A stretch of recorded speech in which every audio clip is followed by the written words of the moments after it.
दोस्तों नमस्कार।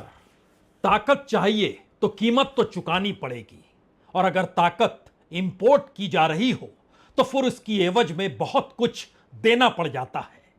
भारत की अपनी आर्थिक परिस्थिति एक वक्त इतनी डगमगाई कि भारत को अपना सोना गिरवी रखना पड़ा। भारत की आर्थिक स्थिति एक वक्त इतनी डगमगाई कि समाजवाद दरकिनार किया गया और भारत में बाजारवाद आ गया, वह भी आर्थिक बाजार सुधार के जरिए। लेकिन वो दौर अलग था। उस दौर में जो पूंजी भारत को चाहिए थी, उसकी एवज में कुछ पॉलिसीज को भारत में लागू किया जा रहा था। उस दौर में वर्ल्ड बैंक और आईएमएफ के जरिए पैसा आ रहा था, भारत कर्ज ले रहा था। लेकिन आज की तारीख की परिस्थिति शायद बिल्कुल अलग है, और भारत तो विकसित होने की राह पर है। और इस विकसित होने की राह में ही शायद हमारे पब्लिक सेक्टर को खत्म करने की सोच है।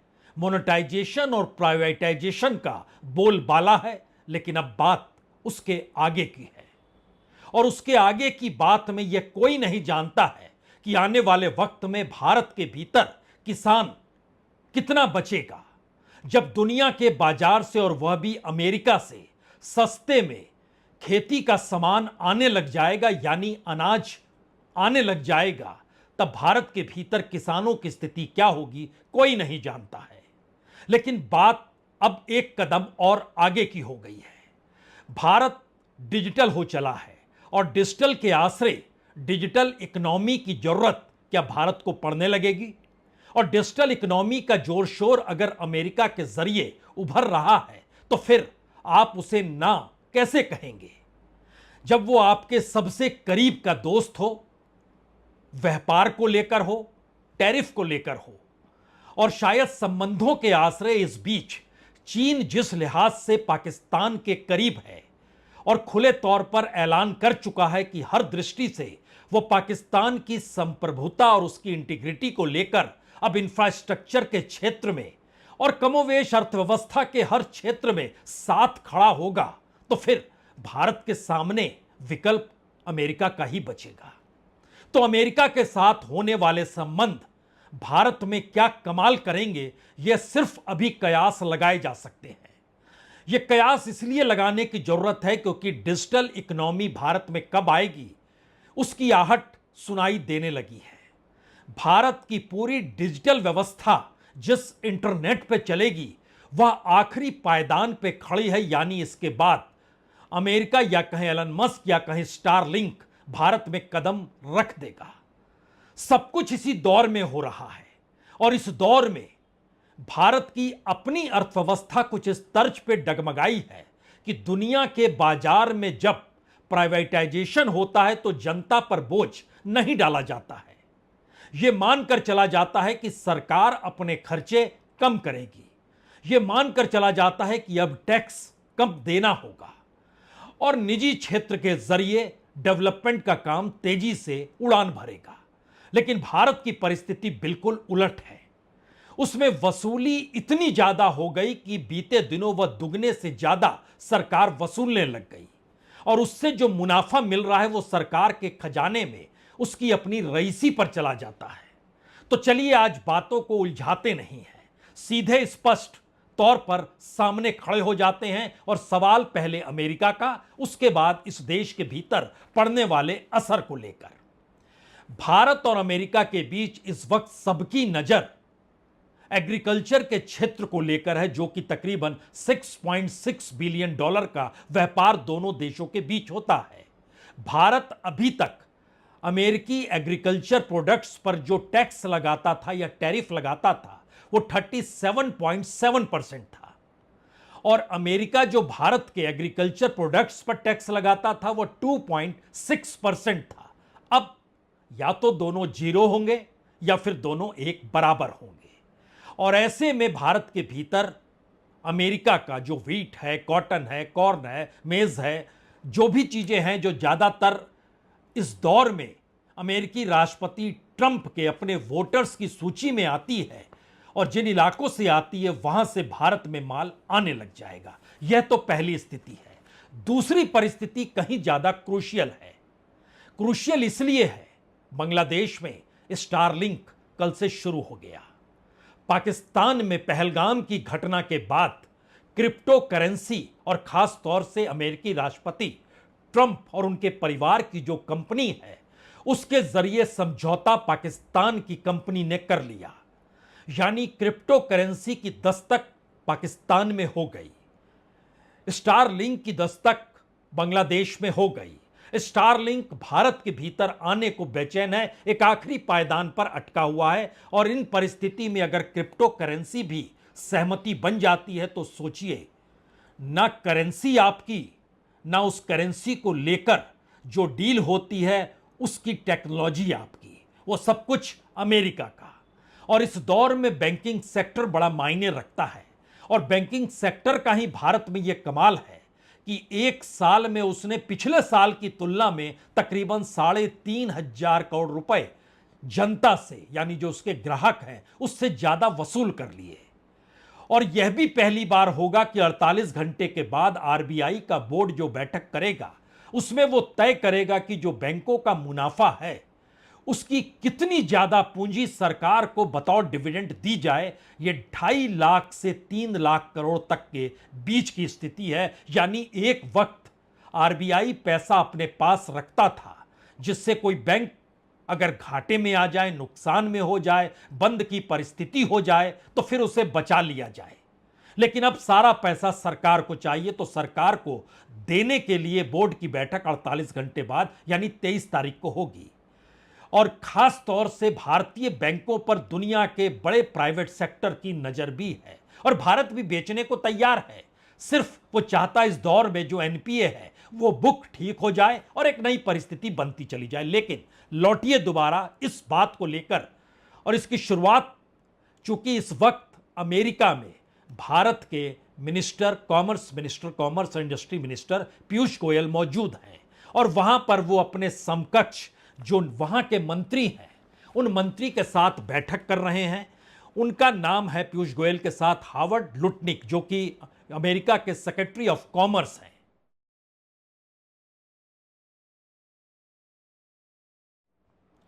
लेकिन आप ध्यान इस बैठक पे मत लगाइए, यह तो टैरिफ को लेकर बैठक है।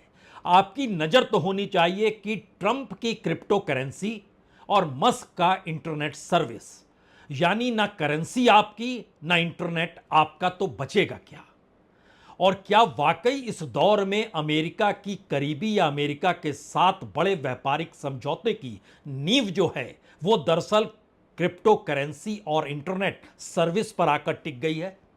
क्योंकि स्टारलिंक को भारत सरकार ने सब कुछ दे दिया है, डाटा लोकलाइजेशन दे दिया है, सुरक्षा की गारंटी दे दी है, स्पेक्ट्रम आवंटन कर दिया गया है। और अब भारत में स्टारलिंक की जो शुरुआत होगी उसमें सिर्फ अंतरिक्ष विभाग के तहत जो नोडल एजेंसी इन स्पेस से अब मंजूरी मिलनी है, जो माना जा रहा है कि हफ्ते भर के भीतर यह मिल जाएगी। यह कमाल अमेरिका कैसे भारत की भीतर इकोनॉमी को लेकर करेगा और आप पर क्या असर पड़ेगा, उसको और जानने से पहले यह समझ लीजिए, कल तक झगड़ा होता था मित्तल और अंबानी के बीच में, यानी जियो और एयरटेल के बीच में। अब दोनों स्टारलिंक के साथ खड़े हैं। और स्टारलिंक का मतलब यह है कि अभी तक भारत जो क्रिप्टो करेंसी की दिशा में नहीं बढ़ रहा था, उसके पीछे अक्सर यह कारण अंतर्राष्ट्रीय मंच पर बताए जाते थे कि भारत में अभी भी इंटरनेट गांव में, पहाड़ी इलाकों में, सुदूर इलाकों में, जंगलों में तो है ही नहीं, तो हम डिजिटल इकोनॉमी पूरे देश में कैसे लागू कर सकते हैं?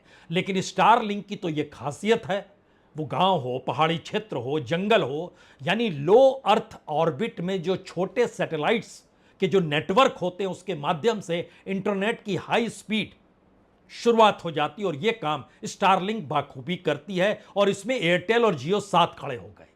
जियो का कहना है कि अपने रिटेल स्टोर और ऑनलाइन प्लेटफॉर्म के जरिए स्टारलिंक के उपकरण को वह बेचेगी। कल्पना कर रहे हैं, जिस जियो की शुरुआत ब्रांड एम्बेसडर में प्रधानमंत्री मोदी के चेहरे के साथ 2015 में की गई थी, अब वो तैयार है कि वह ऑनलाइन प्लेटफॉर्म के जरिए स्टारलिंक के उपकरण को बेचकर ही संतुष्ट हो जाएगा। और उसका कहना है कि देखिए, इससे इंटरनेशनल प्रक्रिया को आसान बनाया जाएगा। दूसरी तरफ एयरटेल का कहना है कि दरअसल स्टारलिंक की सेवाओं को जोड़कर ग्रामीण इलाकों में इंटरनेट को पहुंचाएगा। वो उसका काम इसको पहुंचाने का होगा और भारत में एक डिजिटल रेवोल्यूशन होगा जो कि आपदा सेवा और सैन्य संचार में भी मदद करेगा। लेकिन एक क्षण के लिए सोच लीजिए, यह इंटरनेट सर्विस आपकी नहीं है, यह अमेरिका की है। वो आपदा का क्षेत्र हो या फिर सैन्य संचार की व्यवस्था हो, सेना से जुड़े संचार की व्यवस्था क्यों ना हो, उसके माध्यम से ही आप चलेंगे। अब इसके बाद यह है कि इस दौर में जो गवर्नमेंट ऑफ इंडिया, उसने 5 तारीख को, बीती 5 तारीख को स्टारलिंक को सैटेलाइट कम्युनिकेशन से जो सेवाएं हैं उसके लिए लेटर ऑफ इंटेंट जारी कर दिया।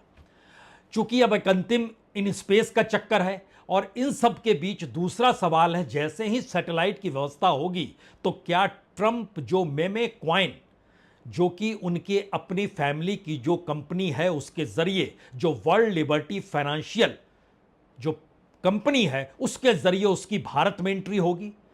क्योंकि पाकिस्तान के साथ एंट्री इसलिए बड़ी मौजू इस दौर में कही जा सकती है कि बकायदा पाकिस्तान के प्रधानमंत्री शहबाज शरीफ हों या फिर सेना अध्यक्ष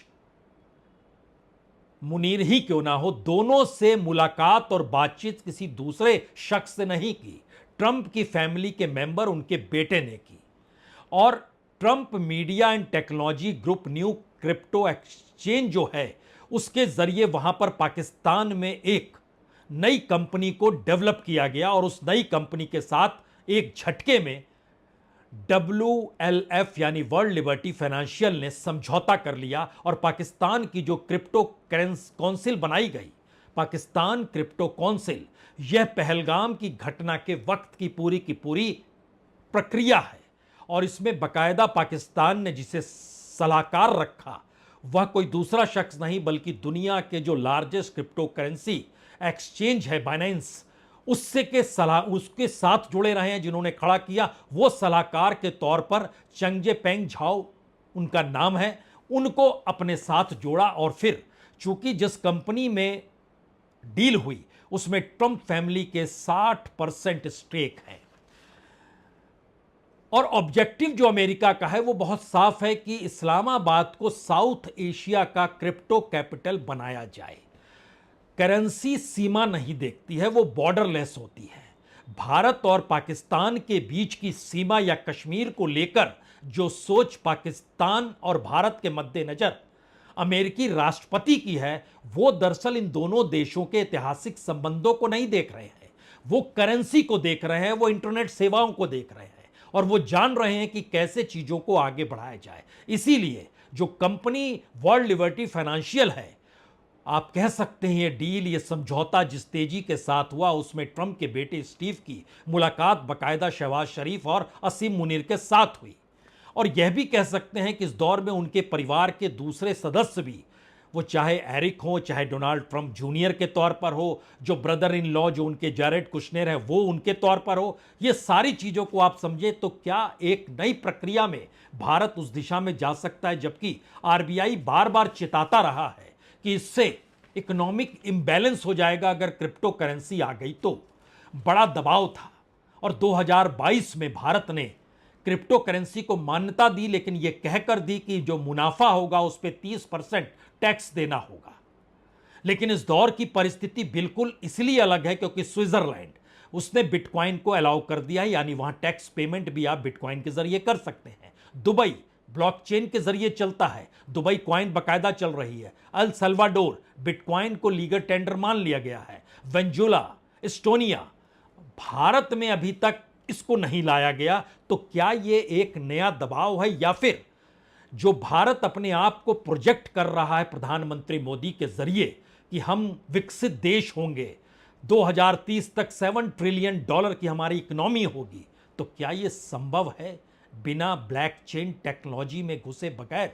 ये बात अमेरिका के अधिकारी कहने से भारत को चूक नहीं रहे हैं। यानी एक ऐसी परिस्थिति में भारत आकर खड़ा है जहां पर सवाल सिर्फ टैरिफ और उस व्यवस्था का नहीं है जिस व्यवस्था के आश्रय भारत कहे कि करेंसी तो हमारी है, संप्रभुता तो हम आंच आने नहीं देंगे। लेकिन एक झटके में इस सीजफायर के दौर में अमेरिका की पहल ने एक चीज जतला दी कि वह अब दुनिया को जिस नजरिए से देखना चाहता है उसमें अमेरिका के भीतर की परिस्थिति बिल्कुल वो अलग बनाने को बेचैन है।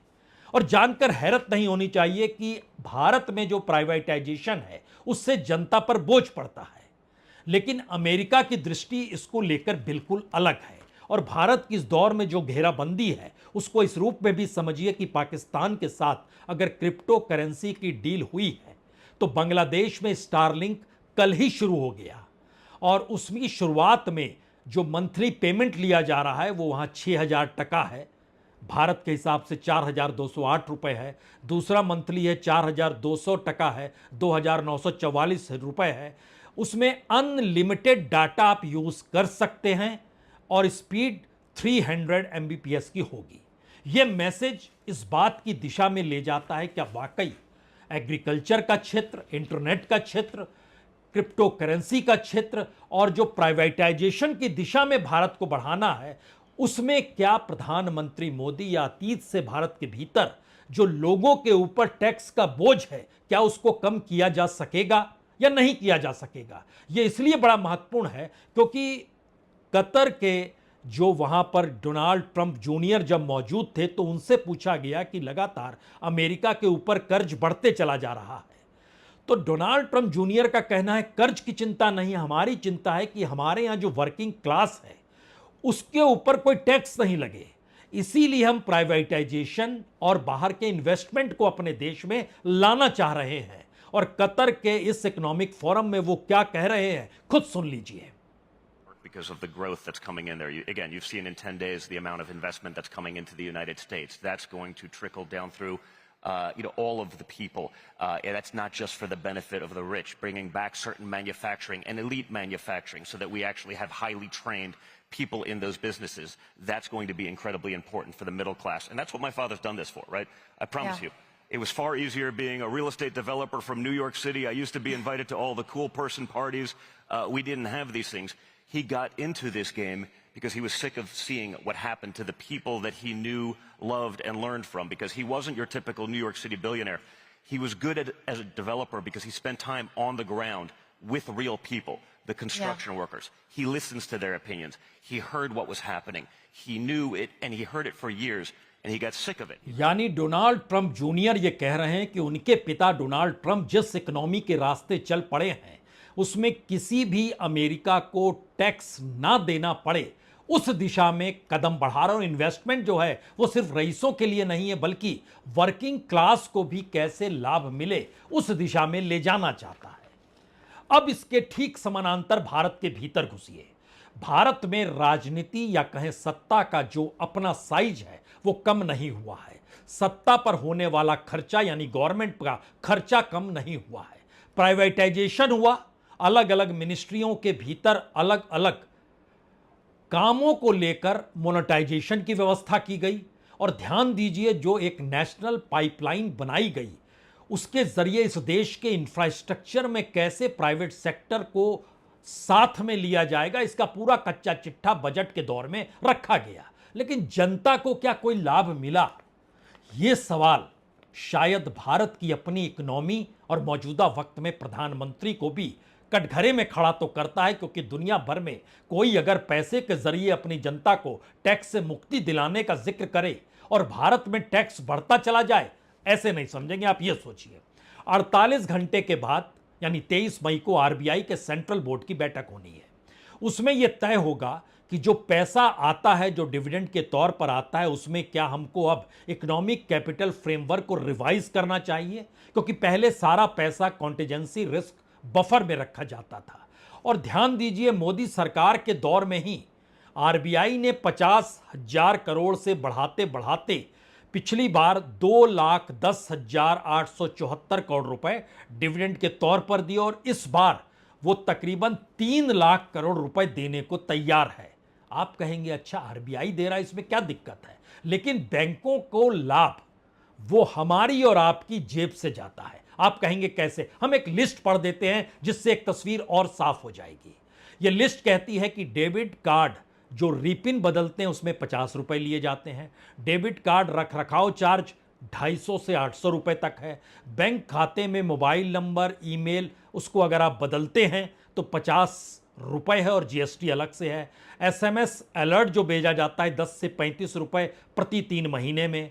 खाता रख रखाव चार्ज 500 रुपए लिया जाता है। ब्रांच से जो कैश आप निकालते हैं उसमें 5 बार के बाद 75 रुपए हर निकासी में लिया जाता है। पोस्टल चार्ज 50 से 100 रुपए लिया जाता है। डिमांड ड्राफ्ट 5 से 10,000 तक 75 रुपए लिया जाता है। हस्ताक्षर के सत्यापन का भी खर्चा 100 रुपए का है। ग्राहक की कमी से अगर चेक वापस हो जाए तो 150 रुपए कट जाते हैं। बैंक भुगतान को रोकने के लिए जो आप आग्रह करते हैं उसमें प्रति चेक 200 रुपए लिए जाते हैं। डुप्लीकेट पासबुक एंट्री 50 रुपए प्रति पेज लिया जाता है। डुप्लीकेट पासबुक में 100 रुपए लिया जाता है और खुद बैंक बतलाता है कि हम जो वसूली कर रहे हैं पिछले साल की तुलना में इस बार हमने तकरीबन 3,500 करोड़ रुपए ज्यादा वसूल ले लिए हैं। और जनता से जो वसूली कर की जाती है और सरकार को जो लाभ दिया जाता है तो कोई भी कहेगा कि जनता से आप क्यों वसूल रहे हैं, आप कम लाभ लीजिए। क्योंकि जनता की वसूली अगर आप 30,000 करोड़ रुपए रोक देते हैं तो एक लिहाज से हमारा पब्लिक सेक्टर बैंक जो है वो फ्री हो जाएगा। लेकिन सरकार सोचती है कि कल को बैंक अगर प्राइवेटाइज होगा तो प्राइवेटाइज बैंक के जो चार्ज होते हैं अभी से ही पब्लिक सेक्टर बैंक के जरिए इनको उसका मजा तो चखा ही दिया जाए। यानी सिर्फ 30,000 करोड़ रुपए अगर बैंक ग्राहकों से वसूली ना करें तो एक झटके में हर बैंक में काम आपका फ्री में होगा। और सरकार का डिविडेंड जो इस बार 3 लाख करोड़ तक जाने का हो रहा है वो घट जाएगा, 2,70,000 करोड़ जाएगा, क्या फर्क पड़ता है। लेकिन सरकार को पैसा चाहिए और पैसा चाहने के लिए इतने सारे उपाय इस दौर में है। आपकी गाड़ी पे लगा हुआ फास्टैग टैग की जो फीस होती है वो 100 रुपए सबसे ली जाती है। न्यूनतम बैलेंस 200 रुपए होना चाहिए, अन्यथा उस पर भी आपको पैसा देना पड़ेगा। नेट बैंकिंग से रिचार्ज करते हैं तो उसमें आपको 8 रुपए और जीएसटी देनी पड़ती है हर रिचार्ज में। क्रेडिट कार्ड से रिचार्ज करते हैं तो उसमें भी लगभग 1% और जीएसटी लग जाती है। इंश्योरेंस फीस 100 रुपए लग जाती है, दोबारा से टैग जारी 100 रुपए लग जाता है। सिक्योरिटी जमा 100 रुपए करते हैं, स्टेटमेंट 50 रुपए में निकलता है। और इन सब के बीच देश के भीतर बिछता हुआ इंफ्रास्ट्रक्चर जो प्राइवेट सेक्टर के जरिए या पीपीपी मॉडल जिसका जिक्र सरकार करती है, जो टोल है, क्या आप कल्पना कर सकते हैं 2019 में यह सरकार जब चुनाव लड़ रही थी उस वक्त टोल से सरकार को जो पैसा मिला था वो 25,000 करोड़ का था, टोल से पैसा। और आज की तारीख में यानी 2024 का चुनाव बीतने के बाद सरकार के पास यही टोल बढ़कर 70,000 करोड़ का हो गया। और सरकार छाती ठोक कर कहती है अगले चुनाव यानी 2029 में ये हम टोल की वसूली 1,30,000 करोड़ रुपए करेंगे। ये है पूरा डेवलपमेंट मॉडल और ये है पूरी इकोनॉमी का वो कच्चा चिट्ठा जिसमें आपसे वसूली होती है। यहां पर एक सवाल और होना चाहिए, इस देश की सरकार तब कर क्या रही है। आप कहेंगे ये वाकई बड़ा सवाल है, क्योंकि इस दौर में कॉमर्स मिनिस्टर जो पीयूष गोयल अमेरिका में जो टैरिफ को लेकर बातचीत कर रहे हैं, उन्हीं की मिनिस्ट्री से कल ही एक डाटा निकल कर आया और उसमें बताया गया कि भारत का जो 8 कोर इंफ्रास्ट्रक्चर सेक्टर है वह पहली बार 0.5% पे आ गया, यानी 1% से भी नीचे अप्रैल 2025 में।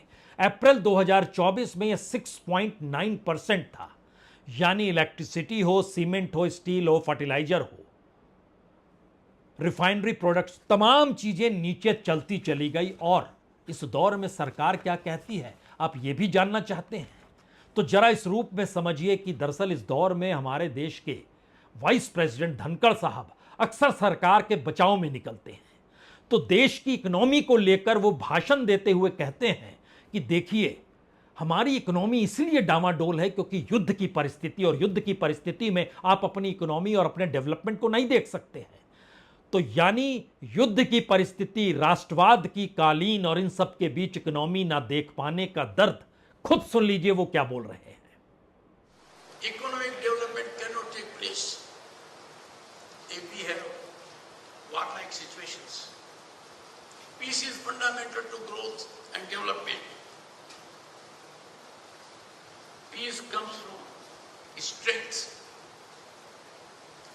in security, strengthen economy, strengthen development, and deep commitment, unflinching commitment, unqualified commitment to nationalism. यानी इस देश की इकोनॉमी, इस देश का डेवलपमेंट शांति काल में ही संभव है, और शांति काल बगैर अमेरिका के साथ खड़े हुए आ नहीं सकता है, क्योंकि अमेरिका इस दौर में भारत के साथ अगर खड़ा होता है तो फिर व्यापार समझौता और बड़े व्यापार समझौते के तहत करेंसी तक का समझौता, इस स्थिति में भारत क्या वाकई आकर खड़ा होने को तैयार है? बातचीत तो चल रही है, और बातचीत का स्तर इस दौर में शायद युद्ध से ज्यादा व्यापार की जरूरत है। यानी जो धनखड़ साहब कर रहे हैं कि देखिए युद्ध होगा तो बड़ा मुश्किल है इकोनॉमी संभालना, अमेरिका कह रहा है इकोनॉमी संभाल लीजिए, युद्ध खुद संभल जाएगा। अब इस परिस्थिति में भारत फंसा हुआ है। प्रधानमंत्री मोदी आज डेलीगेशन दुनिया भर में टेररिज्म और पाकिस्तान को सीख देने के लिए भेज तो रहे हैं, लेकिन इन तमाम डेलीगेशन का पैसा भी तो टैक्स पेयर का पैसा है, और टैक्स को लेकर अमेरिका इतना संवेदनशील है कि वो कह रहा है हमारे यहां इन्वेस्टमेंट करते चले जाइए, हम वर्किंग क्लास और हमारे यहां से कोई आप टैक्स की जरूरत पड़ेगी नहीं वहां के अमेरिकन्स को देने के लिए। यानी वो अपने नागरिकों को सुविधा देने की दिशा में बढ़ रहे हैं। भारत युद्ध और शांति के बीच वसूली कैसे ज्यादा हो, सरकार के ऊपर जो पैसा खर्च होता है वो और बढ़ता चला जाए, क्योंकि फ्री में तो इस दौर में 52-53 सांसद नहीं जाएंगे, हवाई जहाज से जाएंगे, यात्रा करेंगे, वहां जाके रुकेंगे, भोजन पानी भी होगा, वो चाहे वहां के एम्बेसडर के साथ रुके, वहां के दूतावास में रुके, होटल में रुके, खर्च तो होगा ही ना। लेकिन बावजूद इसके एक तरफ इस दुनिया की इकोनॉमी के आसरे दुनिया में युद्ध को खत्म करने की सोच, और दूसरी तरफ युद्ध खत्म हो जाए तो इकोनॉमी बढ़ाने की सोच, और इन सब के बीच पहली बार बड़े समझौते जो भारत की रीढ़ पर सीधा हमला करने को तैयार हैं, वो प्राइवेट सेक्टर के हाथों में सब कुछ सौंपना, एग्रीकल्चर के क्षेत्र में किसानों के सामने अमेरिकी एग्रीकल्चर की चुनौती को खड़ा करना, भारत के भीतर पूरा डिजिटल सिस्टम इंटरनेट के आसरे वह भी अमेरिका के स्टारलिंक के भरोसे चलाना, और क्रिप्टो करेंसी की आहट धीरे धीरे सुनाई देते चले जाना, जो कि एक खतरनाक परिस्थिति में भारत को आर्थिक गुलामी की दिशा में ले जाएगी या नहीं ले जाएगी, या फिर भारत वाकई विकसित हो जाएगा। आपको जो सोचना है सोच लीजिए, लेकिन भारत की अपनी आर्थिक स्वावलंबन की परिस्थिति पहली बार दांव पर है, यह तो आप मान लीजिए। बहुत बहुत शुक्रिया, बहुत बहुत शुक्रिया।